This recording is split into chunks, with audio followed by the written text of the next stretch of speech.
మన రామాయణంలో అయోధ్యాకాండలో రాముడు లేకపోతే ఏమవుతుంది? అటువంటి వాళ్ళు ఎటువంటి పనులు చేస్తారు అంటూ 36, 37 శ్లోకాల్లో మన భరతుడు చెప్పిన విషయాలు దేని గురించి అంటే, రామచంద్రమూర్తి ధర్మస్వరూపము. ఆయన లేకపోతే అంటే ధర్మం లేకపోతే. ధర్మంగా బ్రతుకుతూ ఉన్నవాడు దైవీ సంపదలతో ఉంటాడు. అధర్మంగా బ్రతుకుతూ ఉన్నవాడంటే ధర్మాన్ని పోగొట్టుకున్నవాడు, వాడు చేసే కర్మలన్నీ అధార్మికంగానే ఉంటాయి. అధర్మపు పనులు, పాపిష్టి పనులు చేస్తూ ఉంటాడు వాడు.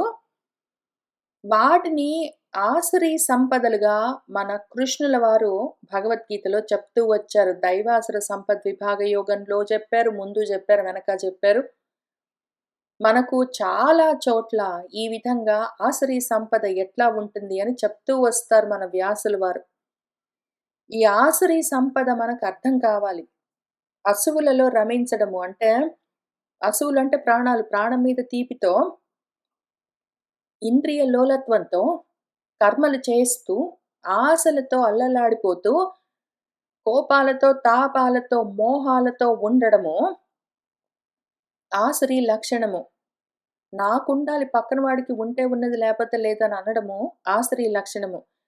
అటువంటి వాళ్ళు, అసురులు ఎక్కడుంటారు అంటే పురాణంలో ఉంటారు. వ్యాసుడు, వాల్మీకి వాళ్ళు రాశారు గదా! పుస్తకాల్లో ఉంటారు అని చెప్పడానికి వీల్లేదు. వీళ్ళు ఎక్కడ పడితే అక్కడుంటారు. భూమి నిండా ఉంటారు. మనుషుల్లాగా కనిపిస్తారు. వాళ్ళు మనుషులే.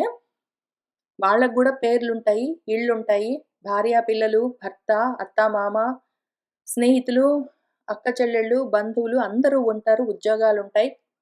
పనులు చేస్తూ ఉంటారు మనుషులు వాళ్ళు. కానీ వాళ్ళలో ఉన్నది దైవీ సంపదైతే వాళ్ళను దేవతలుగా చూపిస్తారు మన వ్యాసుల వారు, వాల్మీకి మహర్షి. వాళ్ళలో ఒకవేళ అధార్మికమైన కర్మలున్నాయి అంటే వాళ్ళను అసురులుగా చూపిస్తారు మన వ్యాసుల వారు, వాల్మీకి మహర్షి. ఈ అసురులను మనం గుర్తించడం అవసరము. ఎందుకు అంటే మన చుట్టూ ఉంటారు. మన అమ్మ, నాన్న, అక్క, చెల్లె, స్నేహితులు, వాళ్ళు వీళ్ళు వీళ్ళే ఉంటారు.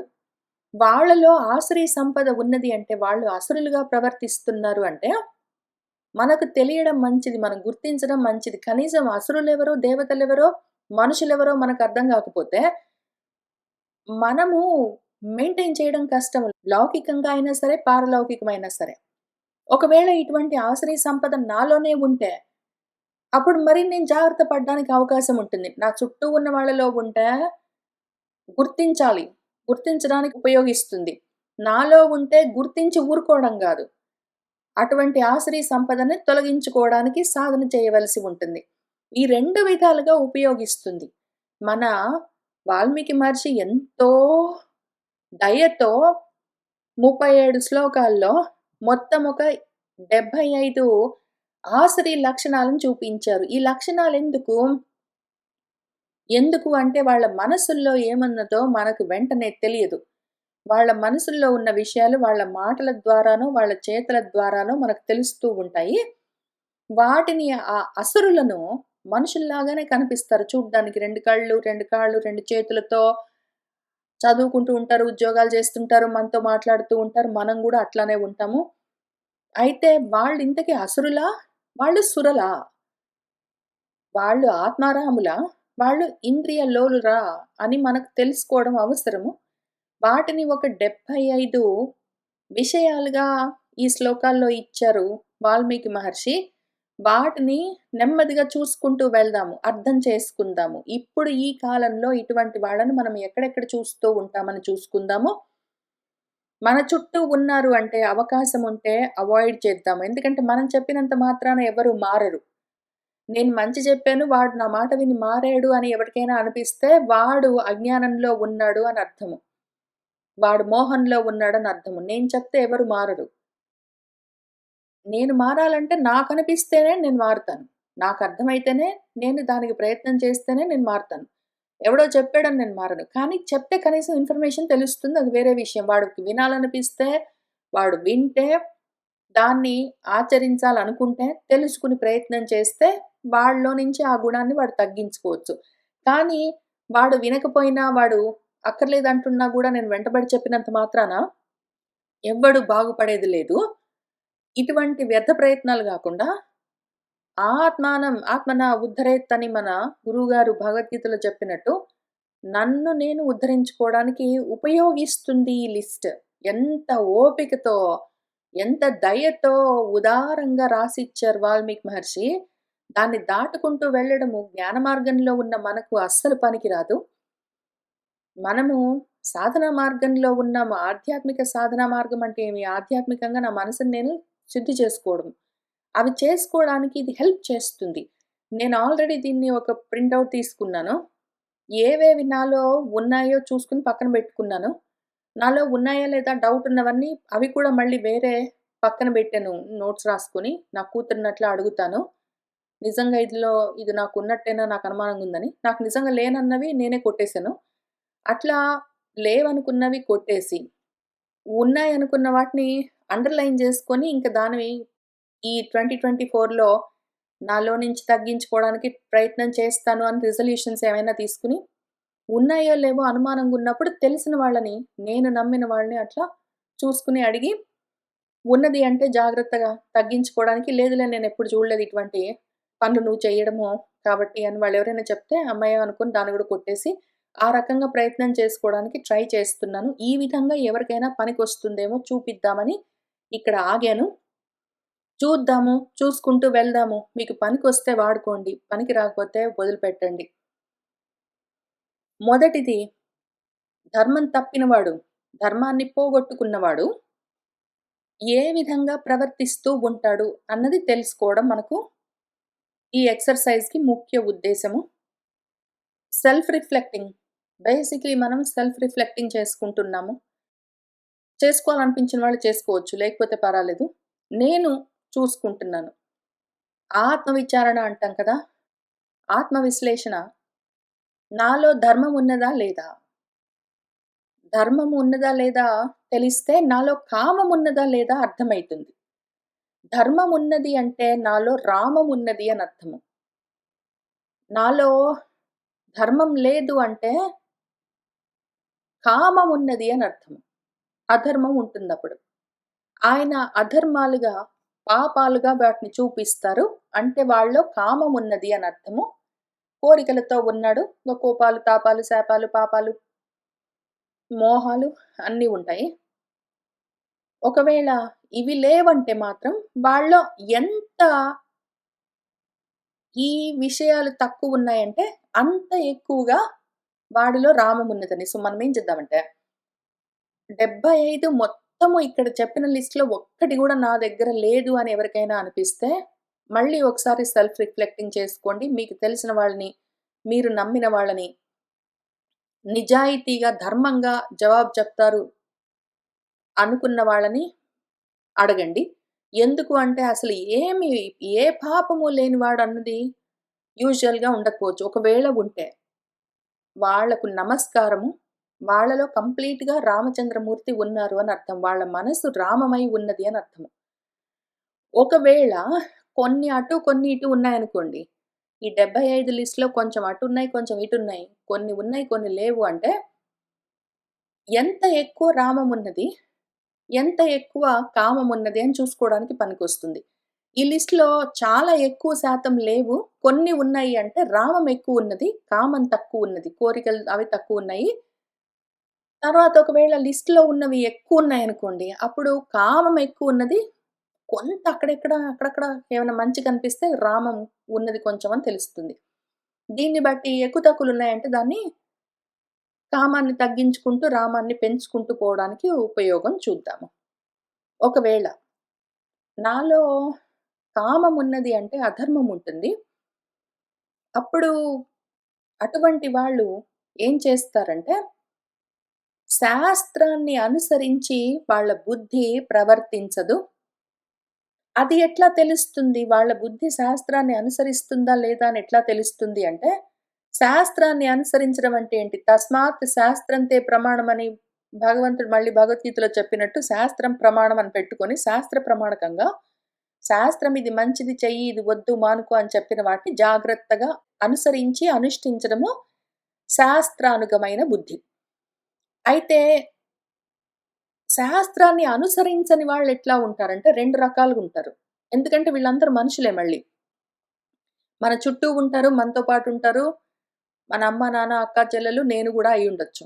అప్పుడు వాళ్ళేం జేస్తారంటే, శాస్త్రానుగమైన బుద్ధిలాగానే కనిపిస్తుంది. శాస్త్రాన్ని పాటిస్తున్నట్టుంటుంది. వాళ్ళనడం గూడా శాస్త్రార్థమండి అంటారు. ఏదో శాస్త్రార్థానికి జేశాం గానీ నిజంగా చేస్తాంటండి అనుకుంటూ చేస్తారు. ఏదో శాస్త్రార్థానికి జేశాము అంటారు. మొక్కుబడిగా, కంటి తుడుపు చర్యగా, మాట వరసగా చేస్తారు వాళ్ళు. వాళ్ళు పూజలు చేసినా గూడా ఇది లేకపోతే అది, అది లేకపోతే ఇది అనుకుంటూ ఇప్పుడు కాపోతే పర్వాలేదు ఇంకోసారి చేయొచ్చనుకుంటూ, అయితే ఏమైంది ఏదో శాస్త్రానికి కొంచెం ఏదో చేస్తాం గాని అనుకుంటూ అట్లా చేస్తారు. ఆ రకంగా యాక్షన్ చేసేవాళ్ళుంటారు. క్రియ చేస్తారు. కానీ యాక్చువల్‌గా దాంట్లో మనసు లేదు. ఎందుకు చేస్తున్నామన్న జ్ఞానము ఉండదు. అటువంటి వాళ్ళందరూ అసురులే. ఎందుకు చేస్తున్నామన్న జ్ఞానంతో శాస్త్రంలో చెప్పిన విషయాన్ని చేస్తే, అది శాస్త్రాన్ని అనుసరిస్తూ ఉన్న బుద్ధి, అది రామమై ఉంటుంది. ఎందుకు చేస్తున్నామో తెలియదు. బుద్ధి లేదు. జ్ఞానం లేదు దానికి. అజ్ఞానంతోటే ఏదో ఒక కర్మల్ని వాళ్ళు చెప్పారు, వీళ్ళు చెప్పారని చేస్తూ ఉండడము. ఎందుకు చేస్తున్నామో తెలీదు. శాస్త్రార్థానికి చేయడమని, శాంపిల్‌కి చేయడము అట్లాంటివన్నీ చెప్తే బుద్ధి లేకుండా చేయడం అంటే జ్ఞానం తక్కువవుతుంది ఆ క్రియకి. అప్పుడది అసురమై ఉంటుంది. వాళ్ళు అసురులు. ఆ విధంగా కర్మలు చేస్తున్న వాళ్ళు. చేస్తే చేశారు ఆ కర్మలు ఫలితాన్నివ్వవు వాళ్ళకు. రెండో రకముంటారు. వాళ్ళసలు శాస్త్రాన్ని ఏమీ ఫాలో గారు. శాస్త్రాన్ని ఏమీ ఫాలో గాని వాళ్ళు కూడా మళ్ళీ 2 రకాలుగుంటారు. శాస్త్రం చెప్పినట్టు పూజలు చేయి, వ్రతాలు చేయి, నోములు చేయి అంటే వాళ్ళు చేయరు. పండుగలు చేసుకో, పబ్బాలు చేసుకో అంటే వాళ్ళు చేయరు. వాళ్ళు ఎందుకు అని తెలుసుకుంటారు. శాస్త్రం ఏం జెప్పింది? ఈ పూజలు చెయ్యి, అవి చెయ్యి, ఇవి చెయ్యి, వ్రతాలు చెయ్యి, నోములు చెయ్యి అంటే వండుకొని తినడము, ఏవో హడావిడిగా కర్మలు, క్రియలు చేయడం గాదు. ఏమి చెప్తున్నది? ఎందుకు ఏమి చెయ్యమన్నది గాదు. ఏమి చెప్తున్నది అన్న దాని మీద ఫోకస్ చేసి, క్రియల్ని పక్కన బెట్టి జ్ఞానం పట్టుకున్న వాళ్ళు కొంతమందుంటారు. వాళ్ళు బుద్ధితోటుంటారు. మళ్ళీ వాళ్ళు రామంతోటుంటారు. అయితే ఎందుకో తెలీదు. వాళ్ళకి చేయబుద్ధి గూడా గాదు. కాబట్టి వాళ్ళకు జ్ఞానము లేదు, బుద్ధి లేదు, శాస్త్రాన్ని ఫాలో గారు. వీళ్ళు కూడా అసురులే. ఈ విధంగా ఇన్ని రకాలుగా ఉంటారు. వాళ్ళ బుద్ధి శాస్త్రాన్ని అనుసరిస్తున్నదా? కాదా? అని తెలుసుకోవలసి ఉంటుంది. మీరు కూడా ఏవైనా సరే శాస్త్రం చెప్పిన దాన్ని ఆచరించకుండా ఉన్నా, శాస్త్రం చెప్పింది ఎందుకో తెలుసుకోకుండా చేస్తూ ఉన్నా, ఆ 2 పరిస్థితుల్లో అది ఆసురీ బుద్ధిగా తెలుసుకొని దాంట్లో ఉన్న ఆసురి లక్షణాన్ని తొలగించుకోవాలి. ఎట్లా అంటే జ్ఞానంతో దాన్ని నింపాలి. ఏ కర్మ చేసినా సరే ఎందుకు అని తెలుసుకొని చేస్తే అది శాస్త్రానుగమైన బుద్ధి. జ్ఞానంతో ఉన్న బుద్ధి అనర్థము. అదప్పుడు రామమవుతుంది. ఆ తర్వాత ఒకవేళ వాడిలో ధర్మం లేదు, రామం లేదు అంటే వాడు అధర్మంతోటి, కామంతోటి ఉంటాడు. వాడు పాపాత్ముల్ని కూడా ఫాలో అవుతుంటాడు. ఎవడేది చెప్తే అది చేస్తుంటాడు వాడు. వాడు వాడి కోరికలు తీరడం కోసము ఎవరేది చెప్పినా వాడు ఫాలో అవుతుంటాడు. పాపాత్ములంటే ఎవరు? కోపాలతో, కోరికలతో ఉన్నవాళ్ళు పాపాలతో ఉన్నవాళ్ళు. వాళ్ళు కూడా కోపాలతో, కోరికలతోటుంటారు. వాళ్ళేదో చెప్తుంటారు. వీడికి ఎన్నాళ్ళొచ్చినా ఎంతకాలం ఉద్యోగం జేస్తాడు. ఏదో ఉద్యోగం లేదనుకోండి. కొన్నాళ్ళు ఉద్యోగం లేకపోతే, ఉద్యోగం చేయకపోతే ఎట్లా? లేకపోతే వాడేదో రూ. 10కి ఉద్యోగం చేస్తుంటే, రూ. 10కి ఉద్యోగం చేస్తావేంటి నువ్వు? ఇంకా కష్టపడాలి. ఇంకా రూ. 20 సంపాదించాలి. ఇంకా ఎక్కువ జేయాలి అని చెప్తూ ఉంటారు వాళ్ళు. ఆ రకంగా వాళ్ళే కోపాలతో, కోరికలతో ఉంటారు. వాళ్ళు చెప్పేది వీళ్ళు ఫాలో అవుతుంటారు. నాకు ఎందుకు ఇది అవసరమా అని ఆలోచించుకుని కూర్చొని, శాస్త్రం ఏం చెప్పింది? ఏది మంచి, ఏది చెయ్యాలి, ఏది వద్దు అని చెప్పింది అని చూసుకొని వాడు అర్థం చేసుకొని ఆ మార్గంలో ఉన్న వాళ్ళని కనుక్కొని, మనసు శాంతిగా వాడు కర్మలు చేసుకుంటూ ఉంటే అది రామంతో ఉన్న మనసు. వాడు జెప్పాడు, వీడు జెప్పాడు అనుకుంటూ కోపాలతో, కోరికలతోటున్న వాళ్ళు, రజోతమో గుణాలతోటున్న వాళ్ళు ఎవడేది చెప్పినా వినుకుంటూ పోయాడంటే వీడు కూడా ఆసురీ సంపదతో, ఆసురీ బుద్ధితోటున్నాడని అర్థం. వాడు అసురుడు.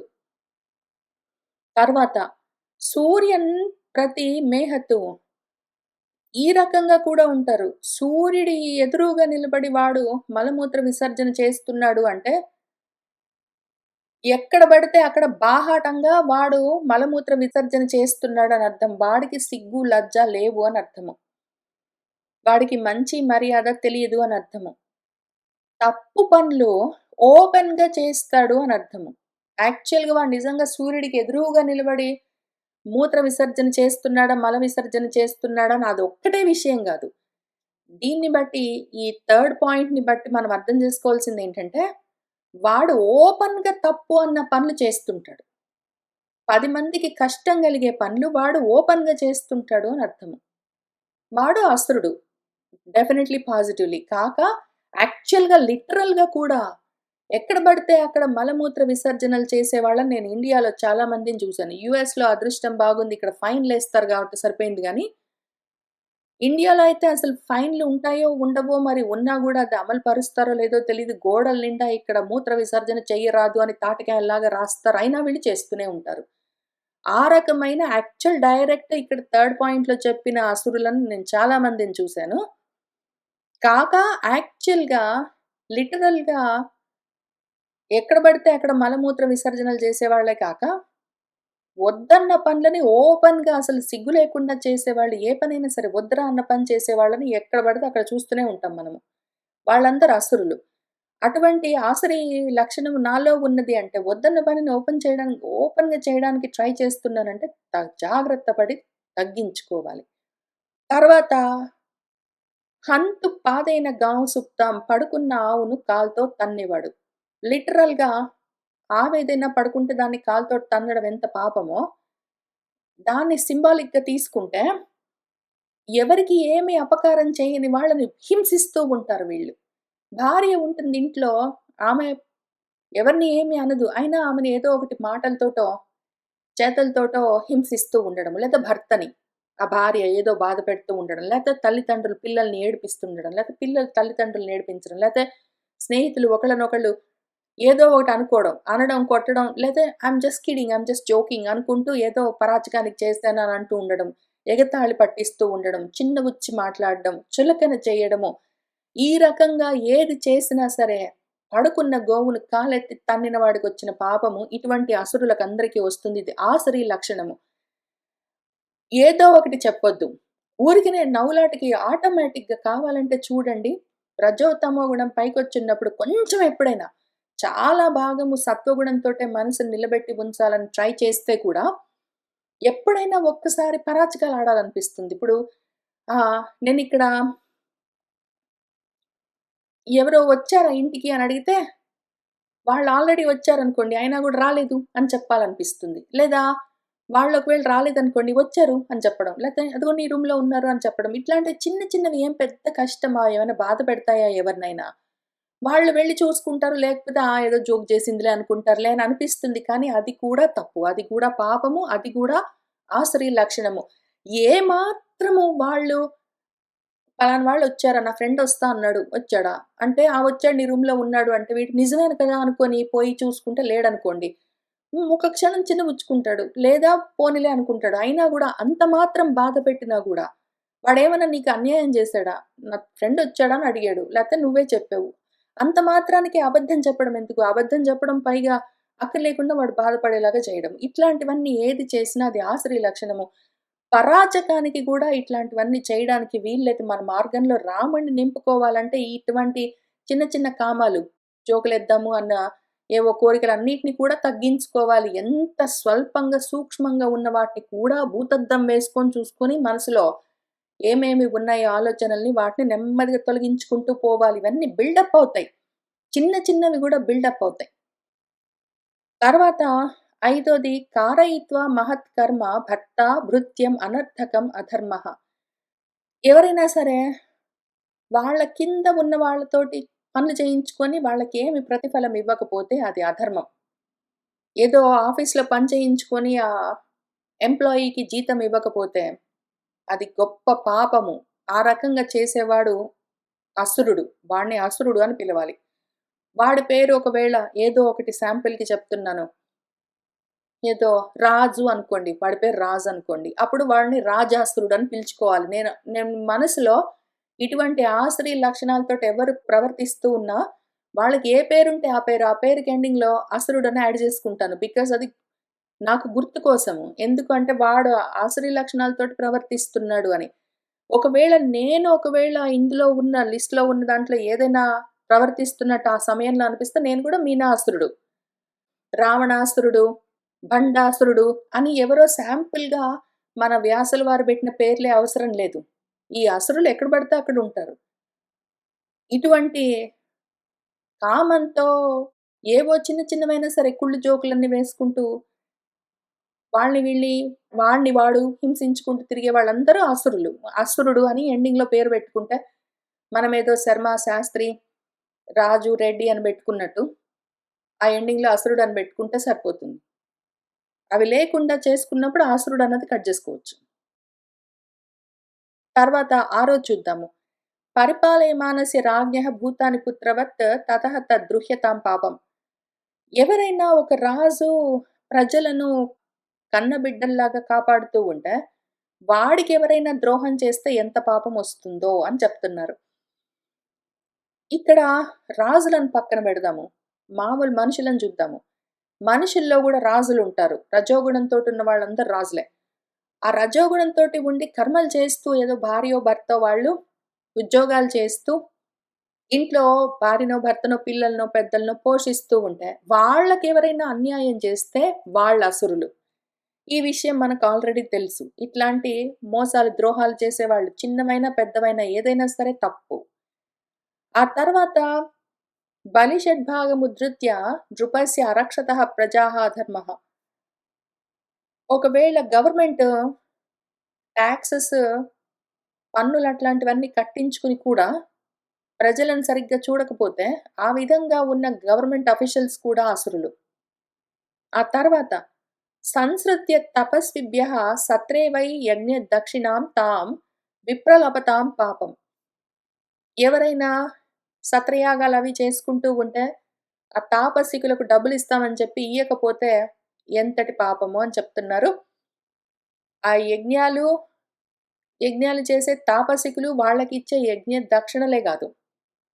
ఎవరైనా సరే, ఈ పని చేస్తే నీకు డబ్బులిస్తానని చెప్పిన తర్వాత, మాట మార్చడము, విప్రలపతం చేయడము తప్పు. అది ఎవ్వరెవ్వరు చేసినా సరే అధర్మము, అది పాపము, అది కామము, రామము ఉండేందుకు అవకాశం ఉండదు. ఒకవేళ ఇట్లాంటిది మళ్ళీ ఇంకెక్కడైనా వస్తే అక్కడ గూడా చెప్తాను. ఎందుకంటే 75 గాబట్టి అక్కడక్కడ ఒక్కొక్కసారి కొంచెం అటు ఇటుగా కొంచెం క్లోజ్‌గా ఉంటాయి. అయినా గూడా అక్కడ మళ్ళీ కనిపిస్తే చెప్తాను. ఇక్కడ కూడా చెప్తాను మర్చిపోకుండా. ఎవరైనా ఏదైనా చేస్తుంటే నేను నీకింత డబ్బులిస్తానని చెప్పి తర్వాత నేను అంత ఇస్తాననలేదు అని చెప్పి ఇవ్వకపోవడము పాపం అని చెప్పుకుంటున్నాం గదా! అట్లానే ఎవరైనా ఏదైనా పని చేస్తున్నారనుకోండి, రెండిటిని కలిపి చెప్పుకుందాము. ఎవరైనా వాళ్ళ కిందున్న వాళ్ళతో పని చేయించుకుని డబ్బులివ్వకపోతే ఎంత అధర్మం కలుగుతుందో, లేదా ఇస్తానన్న డబ్బులు ఇయ్యకుండా ఎగ్గొడితే ఎంత పాపం కలుగుతుందో అని చెప్తున్నారు. వీటితో పాటే ఇంకొక నుయాన్స్ కూడా చూద్దాము. వాళ్ళు పాపము రూ. 10కి టొమాటోస్ ఒక కిలో అని జెప్పారనుకోండి. ఎంతుందో ఇండియాలో రూపాయల్లో నాకు గుర్తులేదు గానీ.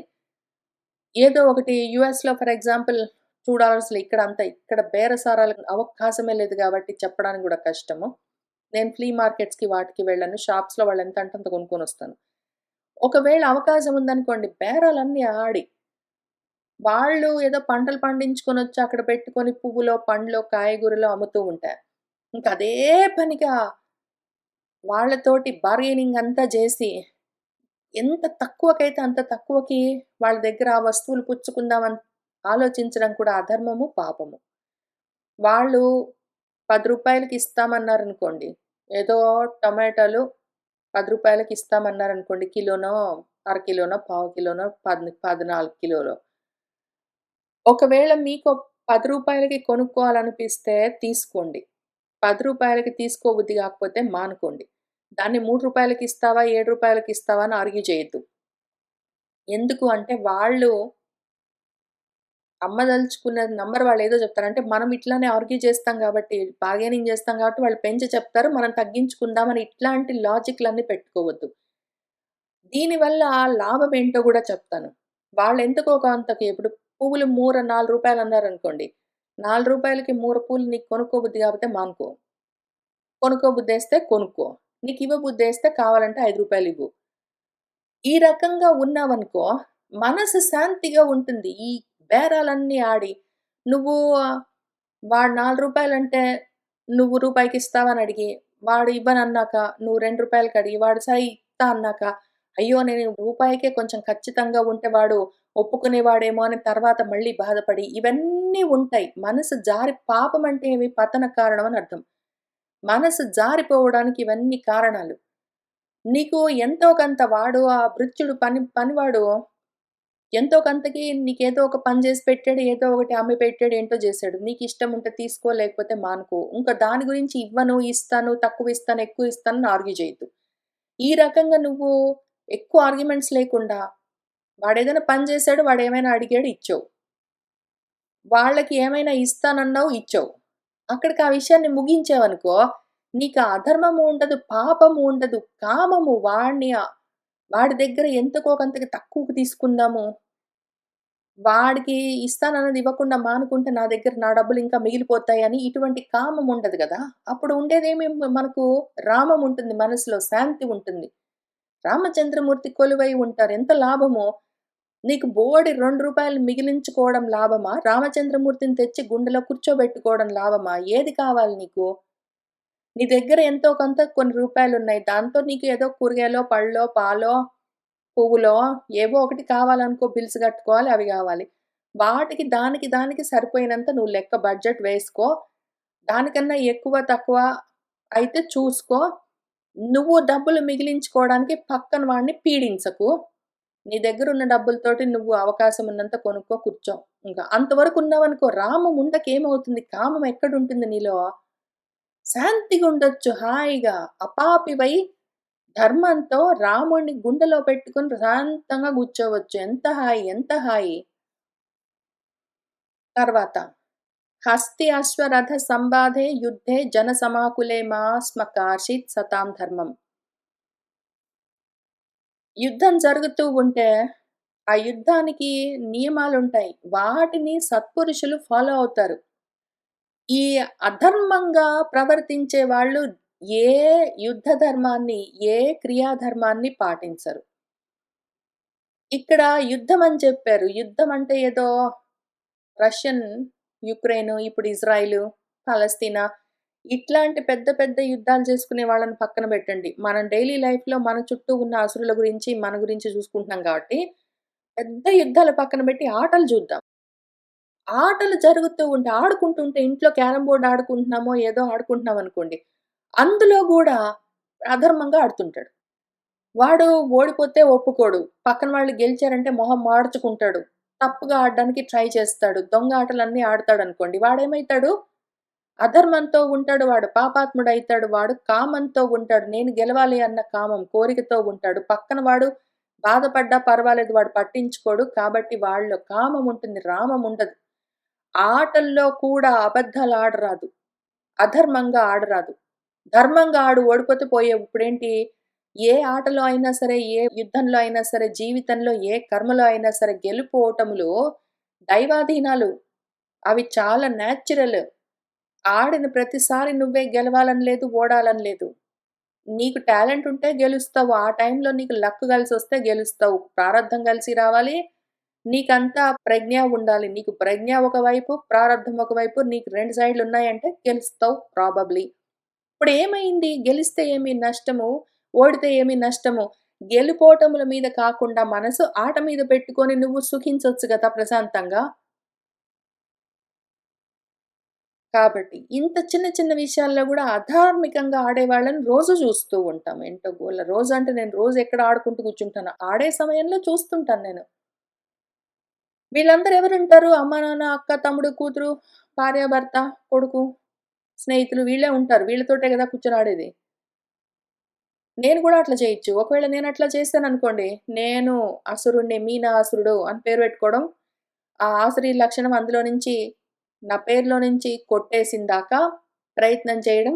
అట్లా అది తొలగగానే ఇక్కడ 9 బుల్లెట్ పాయింట్ కొట్టేయడం. ఇంక లేదు అమ్మయ్య నాలో 3 నెలలు నేను ఆడుకున్నా గూడా ఎక్కడ గెలుపోటముల మీద ఫోకస్ చేయకుండా, అటువంటి కామము, గెలవాలన్న కామం మీద గాకుండా, ఆడుకుంటున్నాను సంతోషంగా అన్న దాని మీద ఫోకస్ చేశాను. నాకొచ్చినంత ఆడాను. గెలిస్తే గెలిచాను, ఓడితే ఓడాను మంచి సో, అని అనుకున్నాను. కొన్నాళ్లుగా అట్లానే ఉన్నాను. శాంతిగా ఉన్నాను. అనుకుంటే ఇంక 9 నంబర్ కొట్టేయొచ్చప్పుడు మనకి ఈ లిస్ట్‌లో నుంచి.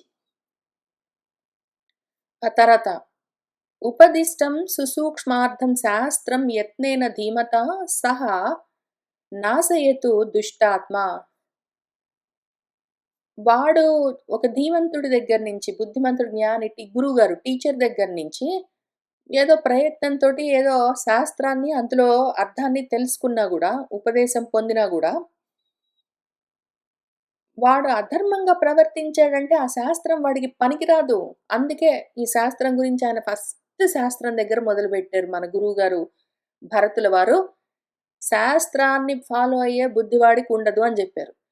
వీడికి వాళ్ళ టీచర్ ఎంత జాగ్రత్తగా శాస్త్రాన్ని అధ్యయనం జేయించినా గూడా, అందులో ఉన్న లోతుపాతులన్నీ చెప్పినా గూడా, సూక్ష్మాలు, సుసూక్ష్మాలతో సహా చెప్పినా గూడా, వాడు ఫాలో అయితే గదా! వాడికది పనికి రావడానికి. వాడు దురాచారాలతోటుంటాడు. వాడికర్థమైనట్టు వాడు ప్రవర్తిస్తాడు. ఎందుకు చేస్తున్నాడో వాడికి తెలియదు. తెలుసుకోవాలన్న ఉద్దేశం లేదు. చేస్తే శాస్త్రార్థానికి చేస్తాడు. లేకపోతే అది గూడా చేయడు.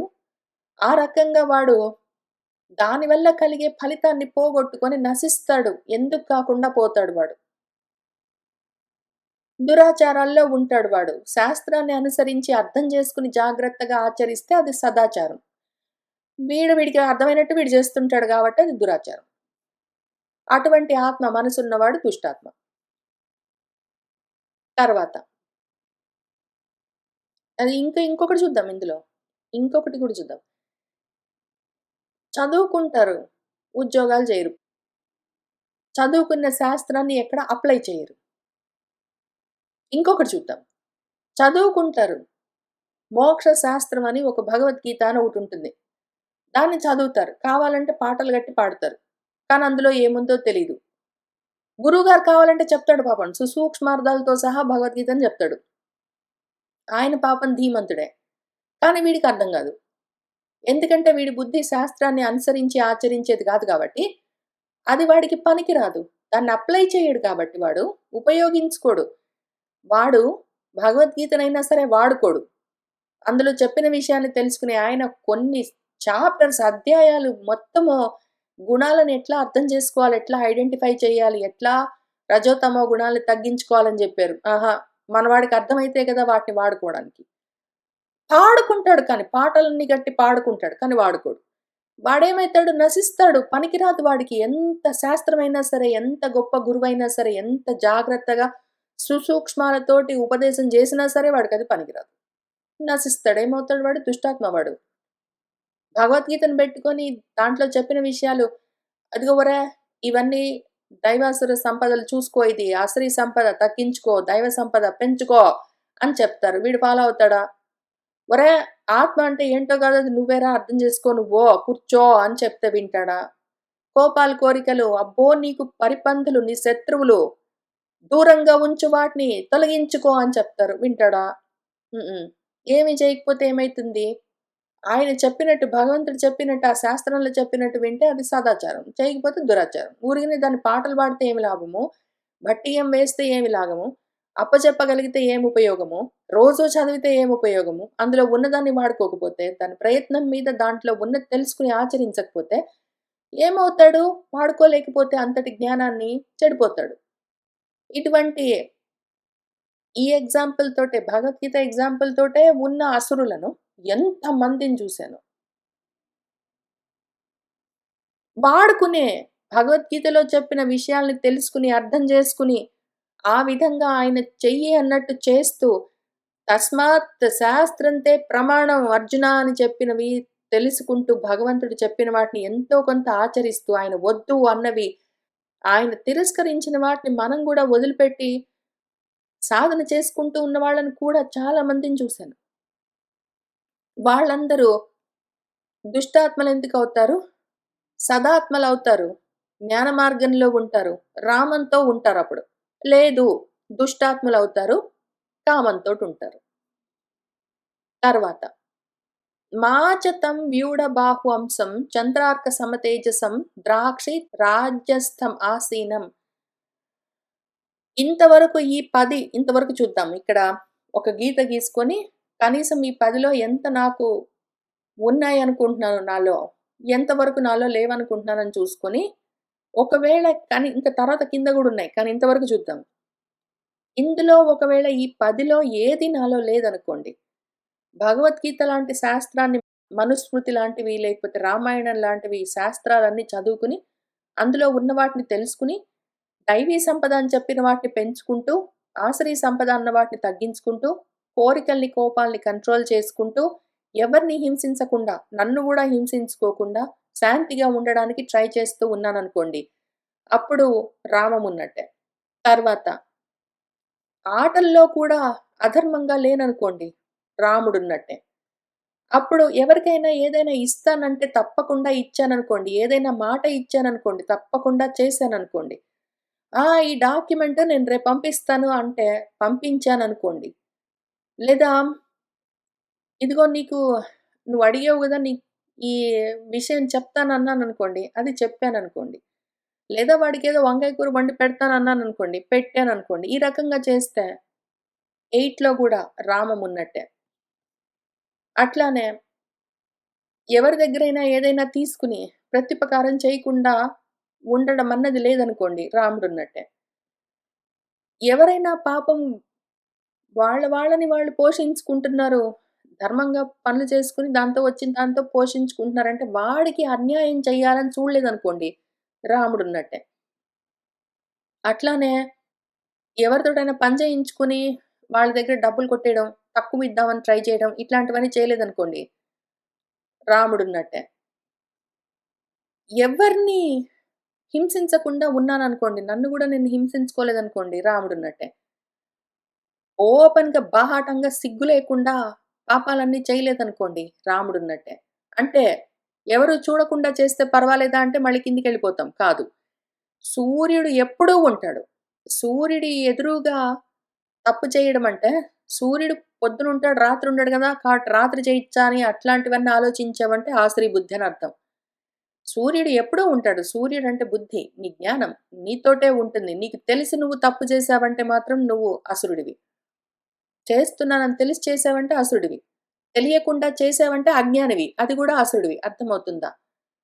తప్పు చేస్తున్నాను అని చేసినప్పుడు పగలు గాని, రాత్రి గాని, తప్పు చేస్తున్నానని తెలిసి చేశావంటే నువ్వు గ్యారంటీగా అసురుడివి. తప్పు చేస్తున్నానని కూడా నీకు తెలియని గూడా తెలియట్లేదంటే, శాస్త్రం నీకేమీ తెలీదని అర్థము. కాబట్టి అజ్ఞానివి అని అర్థం. అజ్ఞానులు కూడా అసురులే. ఇప్పుడు వాడు అజ్ఞాని గాదు. శాస్త్రం చెప్తున్న విషయాన్ని అర్థం చేసుకొని ఆచరిస్తున్నాడు. ఎవడి వెంటబడి అజ్జెయ్, ఇజ్జెయ్ అంటే పాపమో, పుణ్యమో చూసుకోకుండా చేయడం అట్లాంటివి లేవు. పొద్దున గాని, రాత్రి గాని తప్పన్నది చేసేది లేదు. మనసా, వాచా, కర్మణ.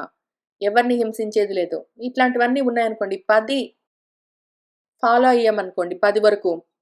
అప్పుడు వ్యూఢ బాహు వంశం చంద్రార్క సమతేజసమైన రామచంద్రమూర్తిని రాజ్యస్థం ఆ గుండె అన్న సామ్రాజ్యానికి, నా జీవితం అన్న సామ్రాజ్యానికి రాజుగా ఆయన ఉండగా, నా హృదయంలోనే ఆసీనుడై ఉన్న ఆయనని చూసుకునేందుకు అవకాశం కలుగుతుంది. రాముడిని గుండెలో చూడాలి. రాముడిని గుండెలో చూసుకోగలగాలి. ఆయన నా ఆత్మ సామ్రాజ్యానికి సామ్రాట్‌గా ఉండగా నేను చూడాలి. అట్లా చూసే అవకాశం ఎవరికుంటుంది? ఈ 10 వరకు ఒకవేళ ఇటువంటి పాపాలు, అధర్మాలు లేని వాళ్లకు చూసేందుకు అవకాశం ఉంటుంది. వాళ్ళు ద్రాక్షిత్. ఒకవేళ ఈ 10లో హెక్కుతగ్గులున్నాయనుకోండి, లేదా అసలే ఒక్కటి గూడా ఫాలో అవ్వట్లేదు మనం అనుకున్నట్టు, అన్నీ ఇక్కడున్నవే ఫాలో అవుతున్నామనుకోండి, అప్పుడు వాడి గుండెలో, వాడి ఆత్మ సామ్రాజ్యంలో, వాడి హృదయ సామ్రాజ్యంలో రాముడిని ప్రతిష్ఠించుకుని, రాముడిని చూసే అవకాశం వాడికుండదు. వాడికి ఆ చూపుండదు. అసురులకు అజ్ఞానముంటుంది. అజ్ఞానానికి జ్ఞానం తెలియదు. రామచంద్రమూర్తిని చూసేంత తెలివితేటలు వాళ్ళకుండవు. కనిపించరాయన. ఇప్పుడు ఇటువంటి అన్యాయము మనకు మనం చేసుకోకుండా మళ్ళీ ఇంకా కొన్ని ట్రై చేద్దాము. పాయసం కృసరం త్యాగం వృధా సహాస్నాతు. వండుకున్నది నేను మాత్రము వ్యర్థంగా మింగి కూర్చోవడం గాదు. ఏదైనా బ్రహ్మార్పణంగా చెయ్యగలగాలి. నా కోసం నేను వండుకొని తినడం అంటే, పాపాన్ని వండుకొని తినడమే అర్జునా అని భగవద్గీతలో చెప్పారాయన చాలా క్లియర్‌గా. ఎవడి కడుపుకు వాడు వండుకొని తిని కూర్చున్నాడంటే, వాడు పాపాన్ని వండుకొని తింటున్నాడు అని జెప్పారాయన. ఆ రకంగా పాపాన్ని వండుకొని తినడం గాదు. ఏదైనా నేను చేశానంటే, నా దగ్గర ఉన్నది నలుగురితో పంచుకుంటూ ఉండడము రామము. నా దగ్గర ఉన్నదాన్ని ఎవ్వరికీ పెట్టకుండా నేనొక్కడినే అనుభవించడము కామము. కామంతో ఉన్నవాళ్ళు అధర్మంతో ఉంటారు. పాపాలు చేసుకుంటారు. రామం ఉండే అవకాశం ఉండదు. ఆ తర్వాత నిర్ఘృణః అటువంటి వాళ్ళు చాలా దయ లేకుండా ఉంటారు. చూస్తేనే తెలుస్తూ ఉంటుంది. మనస, వాచ, కర్మణ 3 విధాలుగా దయతో ప్రవర్తించాలి. దయతో మాట్లాడాలి. ఆలోచనలు గూడా దయ కలిగి ఉండాలి. సర్వభూత హితే రతః అని ఎన్ని సార్లు చెప్తారో భగవంతుడు. మన వ్యాసుల వారు కూడా. మన వాల్మీకి మహర్షి గూడా. గురుంశ్చాపి అవజానాతు పెద్దలను అవమానించరాదు. పెద్దలంటే ఎవరు? వయోవృద్ధులు ఒకటే గాదు. వయోవృద్ధుల గురించి ఒక్క క్షణం ఆలోచిద్దాము. వయస్సుతో వృద్ధి రావడం అంటే ఎంతవరకొస్తుంది? ప్రాబబ్లీ వాళ్ళకొక 35, 40 ఇయర్స్ ఉన్నంత వరకు వయస్సుతో వృద్ధి కలుగుతుంది. ఇంక 40 దాటిందంటే వయస్సు క్షీణిస్తుంది. వయస్సుతో పాటు వాళ్ళ శరీరాలు కూడా క్షీణిస్తాయి. ఇంకా అది వృద్ధి గాదు. 40 ఏళ్ల తర్వాత శరీరాలు ముసలితనానికి వచ్చాయనుకోండి, వార్ధక్యంలో ఉన్నారు, జరతో ఉన్నారంటే వాళ్ళు వృద్ధులు గారింక. వాళ్ళు క్షీణులు. ఎందుకంటే క్షయం మొదలైంది వాళ్ళకి ఆల్రెడీ శరీరాలకి. వయస్సు పరంగా క్షయం మొదలైంది. వయోవృద్ధులెవరుండరు. వయోవృద్ధులు 40 ఏళ్ల వరకు అట్లా ఉంటారు. 35, 40 ఇయర్స్ వరకు వాళ్ళు కొంచెం వృద్ధి వాళ్ళ శరీరము వృద్ధి చెందుతుంటుంది. తర్వాత అది కిందకెళ్ళిపోతుందింక. ఆ టైంలో ఉన్న వాళ్ళందరూ వృద్ధులు గారు. వాళ్ళందరూ క్షీణులు వాళ్ళు. వృద్ధి కంటిన్యూయస్‌గా పైకే అంటే కిందికి కాకుండా పైకే ఉన్నదనుకోండి, అది జ్ఞానపరంగా మాత్రమే ఉంటుంది. ఆ రకంగా జ్ఞానపరంగా గురువులై ఎవరున్నారో, గురి ఎవరు చూపిస్తారో, మార్గాన్ని ఎవరు ఉపదేశం చేస్తారో, ఎవరు ఆత్మని జ్ఞాపకం చేసుకోవడానికి వీలుగా ఆత్మజ్ఞాన బోధ చేస్తారో ఇంకెంతో పెద్ద స్పెక్ట్రమ్ అది గురువులంటే. వయోవృద్ధులు గురువులని చెప్పడానికి కష్టం. వయోవృద్ధులంటే గూడా నాకసలు ఆ టర్మ్ తోటే కాంటెన్షన్ ఉంది. అసల వయోవృద్ధులన్న టర్మ్ తోటే నాకు ప్రాబ్లమ్ ఉంది. అది పక్కన పెట్టండి నా పర్సనల్ మ్యాటర్. ఇక్కడ వయోవృద్ధుల గురించి చెప్పట్లేదు. జ్ఞాన వృద్ధితో ఉన్న వాళ్ళని అవమానించరాదు. వాళ్ళు చెప్తున్న మాటని వినాలి. "ఆ! నీకేం తెలుసు పో" అని ఒకవేళ చిన్నబుచ్చి మాట్లాడాడంటే వాడు అసురుడు అని అర్థము. ఈ గురువులు జ్ఞాన వృద్ధులు ఏ వయసులో అయినా ఉండొచ్చు. వాళ్ళు ఒక్కొక్కసారి నా కూతురు 3 ఏళ్ల వయసులో ఉన్న నా కూతురు కూడా జ్ఞానంలో ఆ పరిస్థితిలో, ఆ విషయంలో నాకన్నా వృద్ధి సాధించి ఉండొచ్చు. దానికి ఎక్కువ తెలియొచ్చు. అది అట్లా కాదమ్మా ఇట్లా అని చెప్తే వినడమే. అవమానించడం. "నీకేం తెలుసు? అన్నీ నీకు తెలిసినట్టు మాట్లాడతావు. పో కూర్చోపో. హోంవర్క్ చేసుకో పో" అని ఒకవేళ అంటే కూడా అది అవమానించినట్టే. వాళ్ళు తెలిసిన విషయాన్ని చెప్తూ ఉన్నారంటే విని అవునా? కాదా? చూసుకో. నీకిష్టం ఉంటే ఫాలో అవ్వు. లేకపోతే లేదు. ఎవరైనా ఏదైనా మంచి మాట చెప్తుంటే విసుక్కోవడము, తూలనాడడము, చిన్నబుచ్చడము, అవమానించడం చెయ్యరాదు. ఆ రకంగా చేసే వాళ్ళందరూ అసురులే. ఎవరైనా ఏదైనా చెప్తుంటే "నువ్వెవరు? నువ్వెవరు నాకు చెప్పడానికి?" ఈ రకంగా చేసేవాళ్ళని చాలా మందిని జూసాను. ఏదో మేనమామో, మేనత్తో, అమ్మమ్మో, తాతయ్య ఏదైనా ఎవరైనా చెప్తుంటే "నువ్వెవరు నాకు చెప్పడానికి?" అనే వాళ్ళని చూసాను చిన్న పిల్లల్ని. లేదా చిన్న పిల్లలు ఏదైనా చెప్తుంటే వాళ్ళ సొంత అమ్మో, నాన్నో, అమ్మమ్మో, తాతో "అన్నీ నీకు తెలిసినట్టు మాట్లాడతావు. నీ సంగతి నువ్వు జూసుకో పో" అనే వాళ్ళని గూడా చూసాను. స్నేహితులు చెప్తుంటే అట్లా అనేవాళ్ళని చూసాను. శిష్యులు చెప్తుంటే గురువులు విసుక్కునే వాళ్ళని చూసాను. గురువులు చెప్తూ ఉంటే ఇక్కడ ఈ గురు శిష్య సంబంధంలో టీచర్ చెప్తూ ఉంటే స్టూడెంట్ "నీకేం తెలుసు" అనే వాళ్ళని టీచర్స్‌ని చులకన చేసే వాళ్ళని చూసాను. టీచర్స్ కూడా స్టూడెంట్స్ చెప్తూ ఉంటే వాళ్ళని చులకన చేసేవాళ్ళని చూసాను. ఈ రకంగా ఏ కాంబినేషన్‌లో ఎవడు చేసినా గూడా వాళ్ళందరూ అసురులే. ఎవరేది చెప్పినా విను. ఆలోచించుకో. నీకేది మంచనిపిస్తే అది చెయ్యి. వెంటనే వాళ్ళని చులకన చేసి మాట్లాడడం, అవమానం చేయడం అవసరమే లేదు. అక్కర్లేని విషయము. తర్వాత ఎవరైనా సరే చెప్తున్నారు మంచిది. అనుకోని వినగలిగితే రాముడుంటాడు గుండెలో. ఎవరిని విసుక్కున్నా సరే, కఠినంగా, పరుషంగా మాట్లాడినా సరే రాముడుండడు. జాగ్రత్తగుండాలి మనము. ఆ తర్వాత గాంశ్చ స్పృశతు పాదేన గోవులను కాలుతో తన్నరాదు, తాకరాదు. గోవులు అంటే ఏవైనా సరే, సాధు స్వభావంతో ఉన్న దేన్నైనా సరే, నీకు అన్యాయం చేయకుండా ఉన్నదాన్ని, దేన్ని మనుషులైనా సరే, చెట్లైనా సరే, రాళ్ళైనా సరే, ఆవులొక్కటే గాదు ఏదైనా సరే, నీకు అన్యాయం చేయని దాన్ని నువ్వు అక్కర్లేకుండా తన్నరాదు. ఇట్లాంటి వాళ్ళవి ఊరినే శాంపుల్‌కి ఎగ్జాంపుల్ చెప్తాను.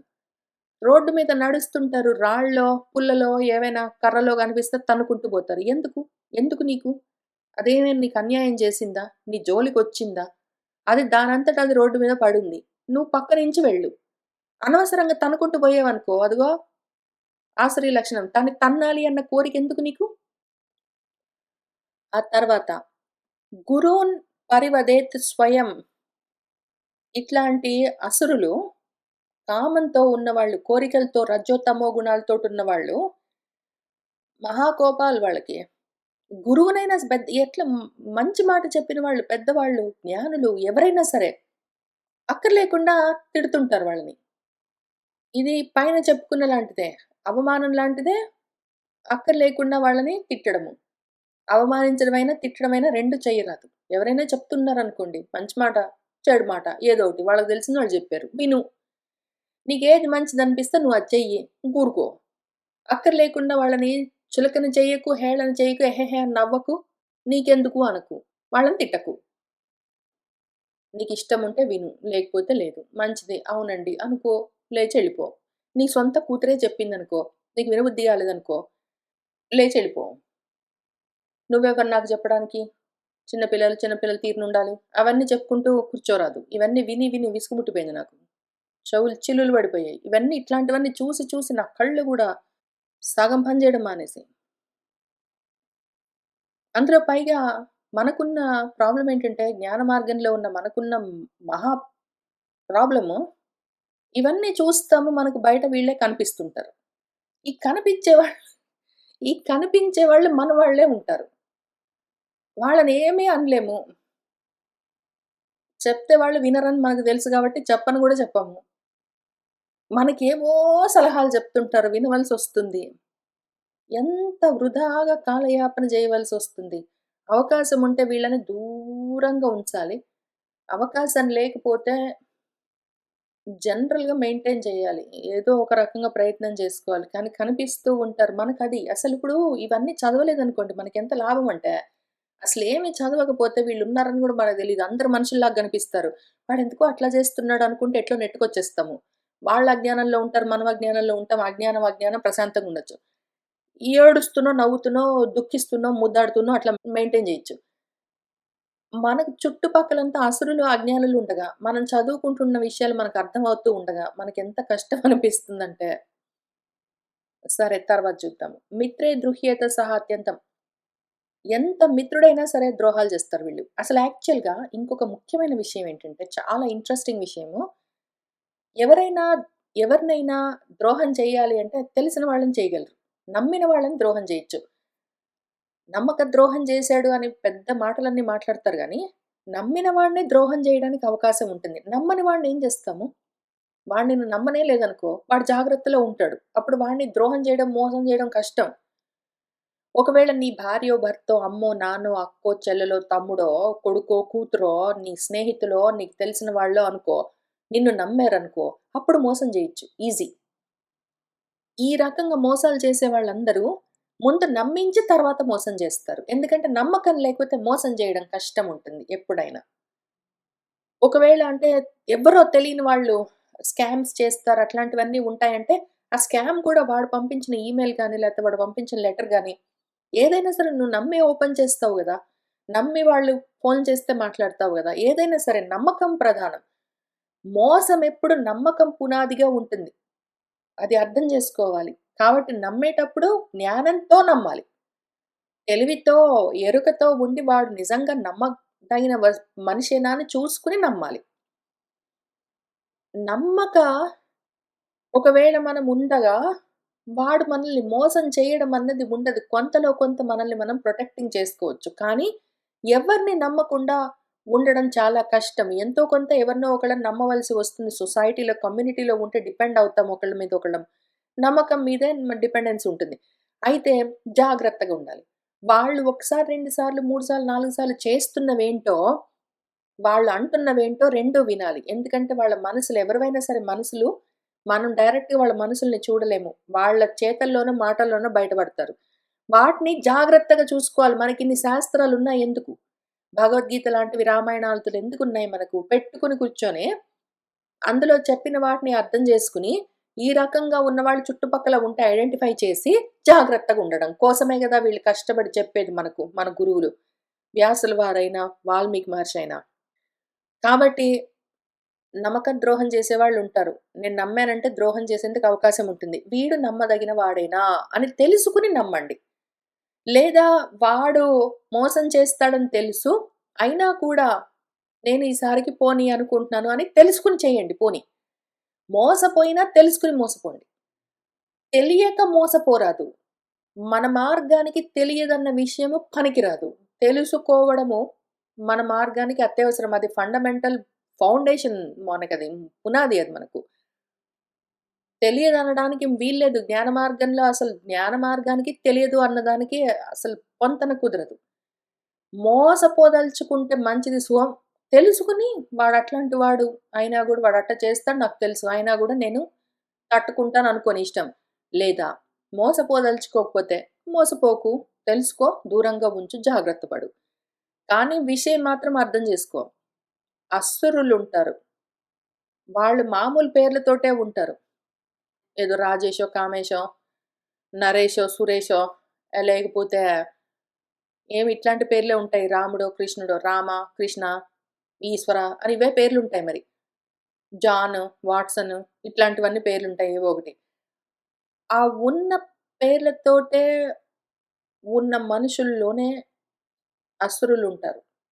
ద్రోహం చేయడానికి తెలిసి గాని, తెలియక గాని ఏవో జస్టిఫికేషన్స్ తోటి గాని చేసేవాళ్ళుంటారు.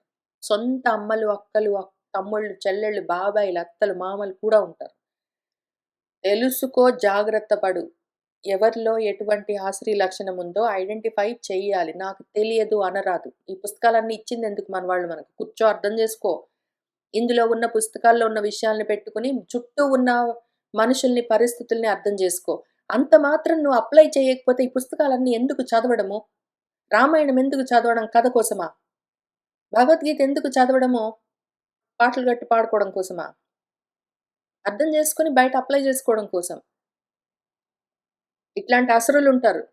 వాళ్ళు మామూలుగానే ఇందాక చెప్పుకున్నట్టు ఏదో జానో, ఏదో బెన్నో, బిల్లో లేకపోతే ఏదో ఇందాక చెప్పినట్టు రామానో, కృష్ణనో అని పేర్లుంటాయి వాళ్ళకి గూడా. వాళ్ళలో మోసం చేసే ప్రవృత్తి ఉన్నది అంటే వాడిని రామాసురుడు, కృష్ణాసురుడు, బిల్లాసురుడు, జానాసురుడు అని పెట్టుకోండి మనసులో. ఎందుకంటే ఇక్కడ చెప్పుకునే రాముడు, ఈశ్వరుడు, కృష్ణుడు వీళ్ళు మనం చదువుకునే దేవతామూర్తులు గాదు. మామూలు మనుషులు, అసురులు. పేర్లు మాత్రం అవే ఉంటాయనుకోండి. ఎవడైనా ఎవ్వడైనా సరే, ఎవ్వడైనా వాడొకవేళ ఇట్లాంటి మోసాలు చేసేవాడు, ఇస్తాను డబ్బులని చెప్పి అబ్బెబ్బే నేను ఈయను ఇస్తానని నేను చెప్పలేదు అనేవాడు, లేదా పక్కన వాళ్ళని ద్రోహం చేసేవాడు, ఇట్లాంటి వాళ్ళందరూ నేనట్లా చేస్తాను కాబట్టి నా పేరు ఇప్పటినుంచి రావణాసురుడు అని ఎవడైనా పెట్టుకుంటాడా? పెట్టుకోరు. వాళ్ళందరూ ప్రతి వాళ్ళ పేర్లు దేవతల పేర్లే ఉంటాయి. కానీ లోపల అసరీ సంపద ఉన్నదనుకోండి, వాళ్ళ అసురులని మనం ఐడెంటిఫై చేయగలగాలి. ఆ విధంగా చేసిన తర్వాత కూడా ఏవైనా సరే బలహీనతలతోటి ఏదో కారణానికి పోనీలే అయితే అయింది మనవాడు. నన్ను ముంచితే ముంచాడు. పర్వాలేదు మా బాబాయే గదా! మా మామయ్యే గదా! మా నాన్నే గదా! నా కొడుకే గదా! మా అన్నే గదా! మా చెల్లెలే గదా! అని తెలిసి ఒకవేళ అయితే అయిందనుకుంటే పర్వాలేదు. తెలియకుండా మాత్రం మోసపోవడానికి గూడా మన మార్గానికి పనికిరాదు. ఆ తర్వాత ఒకవేళ నేనిట్లాంటి మోసాలన్నీ నన్ను నమ్మిన వాళ్ళని నేను మోసం చేస్తున్నానంటే మాత్రం చూసుకొని, రాముడెళ్ళిపోతాడింకా ఉండడం చూసుకొని దడుసుకొని భయపడి వెంటనే ఇటువంటి మోసం చేసే పద్ధతుల్ని తగ్గించుకోవాలి. ఎక్కడా ఉండరాదు మోసము. ఎక్కడా ఉండరాదు మోసము. అసలు ఇంకొక వేరే యాంగిల్‌లో చెప్తాను ఈ మోసాన్ని. అన్నం వండి నలుగురికి పెడుతున్నప్పుడు 5 మంది ఉన్నామనుకోండి ఇంట్లో. నలుగురికి పెట్టి చివరన నాకు కొంచెం తగ్గించుకుని లేతే వండిన దాంట్లో తక్కువ వండాననుకోండి నేనే చూసుకోక. నాకు మిగలలేదనుకోండి వాళ్ళందరికి పెట్టి నేను తినకుండా కూర్చున్నాననుకోండి అది కూడా మోసమే. నన్ను నేను నమ్మి నన్ను నేను మోసం జేసుకోవడము. నన్ను నేను మోసం జేసుకోవడం గూడా మన మార్గానికి కుదరదు. నన్ను నేను అన్యాయం జేసుకోవడం, నన్ను నేను బాధ పెట్టుకోవడం, నన్ను నేను దుఃఖపెట్టుకోవడం ఇట్లాంటివి గూడా మన మార్గానికి పనికిరావు. నువ్వు ఎంతో కొంత వండావు. వండిన దాంట్లో అందరికి సమానంగా పెట్టు. దాన్నక్కడ ముగించు. నిన్ను నువ్వు నమ్ముకున్న దాన్ని నీ శరీరం నిన్ను నమ్ముకొనున్నది. దాన్ని మోసం చేసేస్తావేంటి? వాళ్ళు నీకున్నదనుకోని మళ్ళీ పైగా అబద్ధాలు. తల్లులు, తండ్రులు, అమ్మమ్మలు వీళ్ళు తాతగారులు చేస్తుంటారు ఇట్లాంటి పనులు. ఏదో అన్నమో, ఏదో పప్పో ఏదో ఉందనుకోండి అందరికి బెడతారు. వీళ్ళు తక్కువయిందనుకోని ఊరుకుంటారు. నువ్వు తిన్నావంటే, "ఆ! ఉన్నది అక్కడ చాలా ఉన్నది. గిన్నెలో చాలా ఉందని" అబద్ధాలు చెప్తారు. అట్లాంటివి చేయడం గూడా మనం మార్గానికి పనికిరాదు. వాళ్ళు నమ్మారా నిన్ను? వాళ్ళు నిన్ను నమ్మారు. ఉన్నది నువ్వు అక్కడ గిన్నెలో ఉన్నది నేను తర్వాత తింటాను. ఇప్పుడు నాకు కడుపు నొప్పి పుడుతుంది. నేను ఇందాకే ఏదో తిన్నాను. ఇప్పుడే కాఫీ తాగాను. తర్వాత చూస్తాను. అని ఏదో చెప్తే వాళ్ళు సరే అనుకోని అన్నం తిన్నారనుకోండి. నిన్ను నమ్మి వాళ్ళు ఆ అన్నం తిన్న తర్వాత నీకు లేదని తెలిస్తే వాళ్ళెంత బాధపడతారు? నిన్ను నువ్వు హింసించుకొని వాళ్ళని బాధపెట్టి, నువ్వు అన్యాయంగా అసురుడివవుతావు కూర్చొని. నీ పేరు అమ్మ అనుకో. నువ్వు అమ్మాసురుడివి అవుతావప్పుడు. నీ పేరు తాత అనుకో. తాతాసురుడు అవుతావు. అట్లాంటి మోసాలు గూడా చెయ్యరాదు. ఉన్నది సమానంగా పంచుకో. ఓపెన్‌గా keep it above board. Level with everybody. Be honest with yourself and true to others also. నిన్ను నువ్వు మోసం జేసుకోవడము, నీ శరీరము, నీ ఇంద్రియాలు గూడా నిన్ను నమ్ముతాయి. వాటిని మోసం జేసుకుంటూ పక్కన వాడికి బెట్టి, పక్కన వాడికి అబద్ధం జెప్పి, వాడిని మోసం జేసి, ఎంత అమ్మ, అక్క, అన్న ఇంట్లో వాళ్ళైనా సరే, ఇట్లాంటివన్నీ చెయ్యరాదు. ఈ మిత్ర ద్రోహాలు నమ్మిన వాళ్ళని ద్రోహం చేయడం మంచిది గాదు. మన మార్గానికి అస్సలు కుదరదు. ఇవన్నీ ఒకవేళ అంటే, వాళ్ళు తింటే చాలు, నేను తర్వాతైనా తింటాను గదా! అప్పటికి లేకపోతే పర్వాలేదు మళ్ళీ వండుకొని మింగుతాను. నువ్వు వండుకో, మింగు, మానుకో. కానీ అబద్ధం చెప్పడానికి వీల్లేదు. ఏదో ఒకటి మాట్లాడడానికి వీల్లేదు. ఉన్నదాన్ని ఉన్నట్టు చెప్పు వాళ్ళకి. నేను అనుకోకుండా ఏదో ఆలోచిస్తున్నా, లేకపోతే ఏదో ఏం జరిగిందో తెలీదు కొంచెం అన్నం తక్కువయింది. మంచిది. వాళ్ళు గూడా ఆలోచిస్తారు. కావాలంటే వాళ్ళు ఒక నిమిషం వెయిట్ చేస్తారు. నువ్వు వండుకో అందరూ ఒకసారి కలిసి తినండి. అబద్ధం మాత్రం చెప్పొద్దు. జాగ్రత్తగుండాలి. మన మార్గానికి ఎట్లో ఒకట్ల బ్రతకడానికి అసలు ఎంత జాగ్రత్తగా ఉండాలంటే, ఎంత నువాన్స్డ్‌గా చూసుకోవాలంటే, రాముడిని పోగొట్టుకోవద్దు అన్న ఆలోచన ఉంటే, ఆయన వెళ్ళిపోతారేమో అన్న భయం ఉన్నదంటే మాత్రం చాలా జాగ్రత్తగా చిత్తశోధన చేసుకోవాలి. ఇందాక చెప్పుకున్నట్టు భూతద్దాన్ని పెట్టుకొని వెతుక్కోవాలి మనసులో ఇట్లాంటి పిచ్చి వేషాలన్నీ నేను వేస్తున్నానా అని. ఇదంతా మోహము. ఇదంతా మోహం. ఇప్పుడు చెప్పుకున్న ఫర్ ఎగ్జాంపుల్ అన్నం ఉన్నదిలే నేను తర్వాత తింటాను అక్కడ గిన్నెలో ఉన్నదని అబద్ధం చెప్పడం ఇట్లాంటివన్నీ ప్రేమ అనుకుంటాము కాదు. ప్రేమ అన్న పేరుతో ఉన్న మోహము. మోహాలు మన మార్గానికి పనికిరావు జ్ఞాన మార్గానికి. ఆ తర్వాత చూద్దాము. విశ్వాసాత్ కథితం కించిత్ పరివాదం మిథ క్వచిత్ వివృణోతు సహ దుష్టాత్మ. విశ్వాసంతో, నమ్మకంతో ఎవరైనా ఏదైనా ప్రైవేట్‌గా చెప్పిన విషయాల్ని ఓపెన్‌గా అందరికీ చెప్పడం కుదరదు. అట్లా చేసేవాడు దుర్మార్గుడు. వాడు అసురుడు. రాముడికి నచ్చదు. ఆయన ఉండడు. వెళ్ళిపోతాడు. కామం మిగిలిపోతుంది. ఎందుకు? ఏమి కోరిక నీకది? ఏమి కోరిక? ఎందుకు? ఎవరైనా నిన్నేదైనా నమ్మి ఒక మాట చెప్తే ఎందుకు చెప్పుకుంటూ తిరగడం అందరికి? అందులో పైగా విశ్వాసం. ఈ విశ్వాసంతోటి పెద్ద ప్రాబ్లమ్. చాలా జాగ్రత్తగుండాలి. నువ్వెవరినైనా నమ్మదలుచుకుంటే వాడెటువంటి వాడని తెలుసుకుని చెయ్యి. ఒక్కొక్కసారి అమ్మే ఉంటుంది ఫర్ ఎగ్జాంపుల్. ఏదైనా నీకు కష్టమో, నష్టమో, మంచో ఏదైనా జరిగితే అమ్మ కదా అని చెప్పావనుకో, ఇంక పోయి తమ్ముడికి చెప్పిందనుకో, లేతే చెల్లెలికి చెప్పిందనుకో, లేతే ఇంకెవరికైనా చెప్పిందనుకో, అది విశ్వాసఘాతకం అది. అది కూడా చేయరాదు. ఇట్లాంటివెన్ని చూస్తాము. ఎన్ని చూస్తాం ఇట్లాంటివి. పెద్ద విషయం గాదు. ఎవరో ఎవరికో తెలియని వాళ్ళు నా ఫ్రెండ్, ఆ ఫ్రెండ్ వాళ్ళ అమ్మ, వాళ్ళ కొడుకు లేతే ఇద్దరు ఫ్రెండ్స్ ఏదో మాట్లాడుకుంటే నేను ఇంకెవడికో చెప్పడం అంత దూరం గూడా గాదు. ఇంట్లో.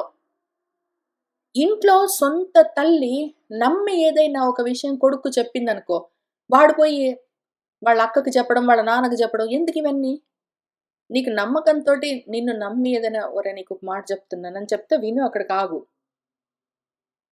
ఒక్కొక్కసారి ఏమనిపిస్తుందంటే ఇన్ఫర్మేషన్ పెద్ద ఆయుధంలాగా అనిపిస్తుంది. ఒకటి దాన్ని వాడుకోవచ్చనిపిస్తుంది. 2 నా దగ్గర ఏదో సీక్రెట్ ఉంది నేను చెప్పాలన్న ఉత్సాహం ఒకటుంటుందండి. నా దగ్గర ఏదో సీక్రెట్ ఉంది నేను చెప్తానన్న ఉత్సాహము ఆసురీ లక్షణము.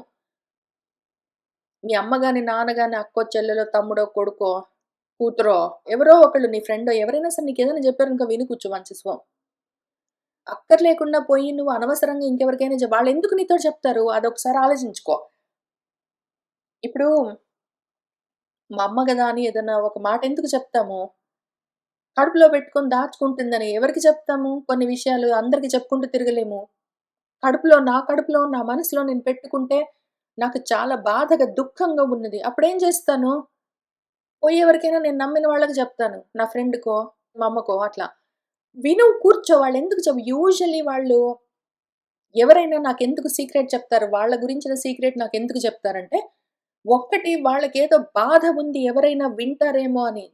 సపోర్ట్ కోసం ఎక్స్‌టర్నల్ సపోర్ట్ లోపల అన్‌స్టేబుల్‌గున్నప్పుడు, వాళ్ళు ఏదైనా కష్టంలో ఉన్నప్పుడు స్టెబిలైజ్ అవ్వడం కోసం బయట నుంచి బాహ్యాలంబనగా ఎవరికైనా చెప్పాలనిపిస్తుంది. 2 తెలిసిన వాళ్ళెవరైనా ఏమన్నా సలహా చెప్తారేమో అని నమ్మిన వాళ్ళకి చెప్తాము.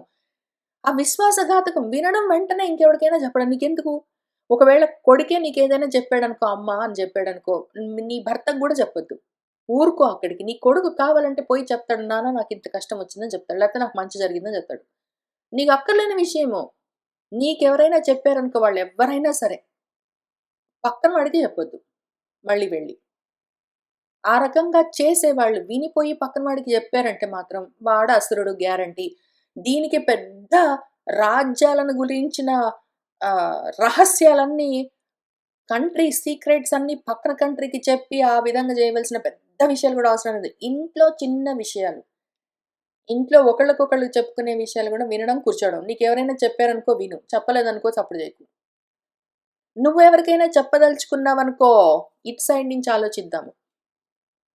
నీకేదో చెప్పాలనిపించింది మీ అమ్మకో, నాన్నకో, అన్నయ్యకో, తమ్ముడికో, కూతురికో, కొడుక్కో, ఎవరికో, స్నేహితుడికో ఎవరికోటి. చెప్పాలనిపించింది భార్యకో, భర్తకో. నేను ఈ విషయం చెప్పిన తర్వాత వాడు నిజంగా ఎంత నమ్మకస్తుడైనా సరే, ఎంత విశ్వాసపాత్రుడైనా సరే, ఎంత మంచివాడు, ధర్మాత్ముడు, పుణ్యాత్ముడు, ఒకళ్ళ విషయాలు ఒకళ్ళకి చెప్పేవాడు కాదు. చెప్తే విని చప్పుడు చేయకుండా ఊరుకుంటాడు అని తెలుసనుకోండి. అయినా కూడా నువ్వు నీ నోటితోటి నీ మనసులో ఉన్న విషయం ఎవడికైనా చెప్తున్నావు అంటే, అక్కడ ఆ ఇన్ఫర్మేషన్ ఉండొచ్చు, అక్కడి నుంచి లీక్ అవ్వచ్చు అన్న విషయాన్ని గుర్తు పెట్టుకొని చెప్పు. నువ్వు వాడిని ఎంత నమ్మినా సరే, నీ కొడుకునైనా, అమ్మనైనా, కూతురినైనా ఎవరైనా సరే, నీ భర్తను గాని, స్నేహితుడిని గాని ఎంత నమ్మినా సరే, నేను చెప్పానంటే ఒక్కొక్కసారి ఫర్ వాట్ ఎవర్ రీజన్ వాళ్ళు ఇంకెవరికైనా చెప్పే అవకాశం ఉంది. అప్పుడు ఏమవుతుంది పర్వాలేదా అని ఆలోచించుకొని ఆ జ్ఞానంతోటి చెప్పు. నేను నిన్ను నమ్మి చెప్పాను. నువ్వు అనవసరంగా వాడికి పోయి చెప్పావు అని వాడితోటి మళ్ళీ దెబ్బలాడొద్దు. నువ్వు చెప్పిన తర్వాత అక్కడికి నోరు దాటిందంటే ఊరు దాటుతుంది అన్న విషయం గుర్తుబెట్టుకొని దాటొచ్చు, దాటకపోవచ్చు. అయినా కూడా నువ్వు చెప్పావంటే మాత్రం తర్వాత అక్కడి నుంచి లీక్ అవ్వకుండా అట్లానే నిలబడి ఉంటుందన్న ఎక్స్‌పెక్టేషన్స్ చెయ్యకు. ఆ జ్ఞానంతోటి మన మార్గంలో జ్ఞానం అత్యవసరం. నువ్వు చెప్తున్నావంటే, వాడు ఏ కారణానికైనా ఇంకెవరికైనా చెప్తాడో ఏమో! అయితే అప్పుడు ఎస్కలేట్ అవుతే విషయము. దాన్నెట్లా కంట్రోల్ చేయాలి? ఒకవేళ డ్యామేజ్ ఏమైనా ఉంటే డ్యామేజ్ కంట్రోల్ ఎట్లా చేయాలి? అని తర్వాత ఒకవేళ ఇన్ఫర్మేషన్ నేను చెప్పింది అక్కడి నుంచి ఇంకెక్కడికైనా వెళ్ళిందనుకోండి. వెళ్తే దాన్నెట్లా హ్యాండిల్ చేయాలని ఆలోచించుకొని అప్పుడు నీకు చెప్పదలుచుకుంటే నువ్వు వీడికి చెప్పు. లేదా నువ్వు ఇంత ఆలోచించుకోపోయినా గూడా చెప్పావు. అది ఒకవేళ పక్కకి ఇంకెక్కడికో వెళ్ళిందనుకోండి. అయినా గూడా ఇట్లా జరిగే అవకాశం ఉంటుంది. సరే అనుకోని జ్ఞానంతోటి ఉండాలి. అజ్ఞానంతోటి ఏమో వాడు అందరికి చెప్తాడని నేనేమనుకోలేదు. ఇంతకుముందు ఎప్పుడు చెప్పలేదు. అందుకని నేను జెప్పాను. ఇప్పుడు చూసావా వాడు జెప్పాడని ఇంకింత గోల చేయద్దు. ఇట్లా చేసావనుకో మనసు జారిపోతుంది. మనసు జారిపోతే రాముడుండడు. మనసుని నువ్వు నిలబెడితేనే రాముడొచ్చి కూర్చుంటాడు. రాముడిని నా హృదయ సామ్రాజ్యానికి రాజుగా, నా ఆత్మ సామ్రాజ్యానికి సామ్రాట్‌గా కూర్చోబెట్టాలి. అందుకోసము ఎక్కడెక్కడెక్కడెక్కడ ఎంత చిన్నగా, సూక్ష్మంగా, అల్పంగా కనిపించిన విషయాల్ని గూడా కంట్రోల్ చేసుకుంటూ పోవాలి. అందుకోసం నేను సాధనగా చేసుకుంటున్నాను. మీకు పనికొస్తే వాడుకోండి, వినబుద్ధేస్తే వినండి, లేకపోతే మానుకోండి. ఇవాల్టికి ఇక్కడికి ఆపుదాము. 19 నుంచి వచ్చే వారం చూసుకుందాము.